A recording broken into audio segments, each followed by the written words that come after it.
কম্পাসের জন্মদাতা বাবার আসল পরিচয়ে ফাঁস, ল্যাবে ধরা পড়ল বড় ষড়যন্ত্র।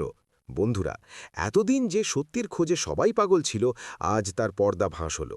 কম্পাসের আসল বাবাকে, আর কেনই বা সে কম্পাসের ফর্মুলার পেছনে পড়ে আছে?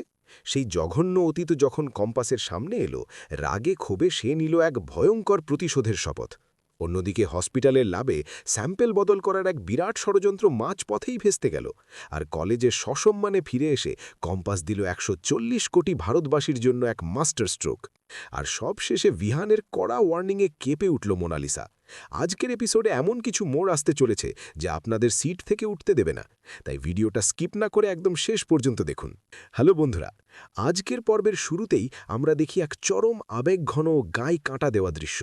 কম্পাসের বাবা অবশেষে তার সামনে তুলে ধরে সেই অন্ধকার অতীত। তিনি জানান, ডিকে আমাদের গ্রামে এসে তোর মাকে ভালোবাসার জালে ফাঁসায়। ওর আসল উদ্দেশ্য ছিল ফর্মুলাটা চুরি করা, আর তোর মা প্রেগনেন্ট হতেই ও তাকে ফেলে রেখে পালিয়ে যায়। হ্যাঁ বন্ধুরা, ডিকেই হলো কম্পাসের আসল বাবা। এই কথা শুনে কম্পাস কান্নায় ভেঙে পড়ে এবং পালক বাবাকে জড়িয়ে ধরে বলে, তুমিই আমার আসল বাবা। আর ওই ডিকে, ওর পুরো ফার্মাসিউটিক্যাল সাম্রাজ্য আমি জ্বালিয়ে পুড়িয়ে ছারখার করে দেব। অন্যদিকে মোনালিসার অবস্থা পুরো পাগলের মতো। ভিহানকে সে কোনোভাবেই হারাতে চায় না। এদিকে ভিহান বুঝতে পারে কম্পাসের জীবনে বড় কোনো ঝড় চলছে। সে রাতে কম্পাসের রুমে এসে জানতে চায়, কি হয়েছে কম্পাস? কিন্তু কম্পাস ভিহানকে কিছুই বলে না।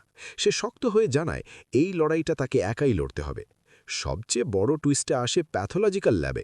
অখিলেশ বাবুদের যখন টেস্টের জন্য ডাকা হয়, তখন ষড়যন্ত্রকারীদের মধ্যে একজন বলে ওঠে, তুমি যে স্যাম্পেলটা চুরি করে এনেছিলে সেটা তো কাজে লাগবে না, ডিরেক্টলি এখানেই স্যাম্পেল নেওয়া হচ্ছে।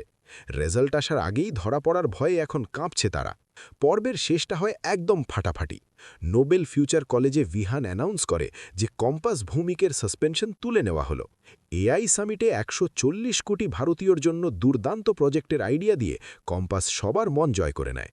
আর এসব দেখে মোনালিসা যখন হিংসায় জ্বলছে, ভিহান তখন একা পেয়ে মোনালিসাকে কড়া ওয়ার্নিং দেয়, কম্পাসকে নিয়ে আর কোনো ঝামেলা আমি চাই না। নেক্সট টাইম থেকে এই ধরনের কাজ আর করবে না। ভিহানের এই রুদ্রমূর্তি দেখে মোনালিসা তো পুরো স্তব্ধ। আগামী পর্বে আমরা দেখতে পাব কম্পাস তার প্রতিশোধের প্রথম ধাপ হিসেবে ডিকের কোম্পানির ভেতরে কিভাবে আঘাত হানে। ল্যাবের টেস্ট রিপোর্ট সামনে এলে কোন বড় সত্যিটা সবার সামনে আসবে। আর ভিহানের ওয়ার্নিংয়ের পর অপমানিত মোনালিসা কি এবার কম্পাসের প্রাণনাশের চেষ্টা করবে? টান টান উত্তেজনা অপেক্ষা করছে আগামী পর্বে। আপনাদের কি মনে হয়, কম্পাস কি পারবে একা একা ডিকের মতো এত বড় ক্ষমতাশালী ভিলেনকে ধ্বংস করতে? ল্যাবের টেস্ট রিপোর্ট এলে কার মুখোশ সবার আগে খুলবে বলে আপনাদের মনে হয়? মোনালিসা কি ভিহানের কথা শুনে চুপ থাকবে, নাকি নতুন কোনো ভয়ঙ্কর ফাঁদ পাতবে? আপনাদের মতামত এক্ষুনি কমেন্ট বক্সে লিখে জানান। বন্ধুরা, সিরিয়ালের এই গায়ে কাটা দেওয়া পর্বগুলোর আপডেট সবার আগে পেতে আমাদের চ্যানেলটি এক্ষুনি সাবস্ক্রাইব করে বেল আইকনটি বাজিয়ে দিন।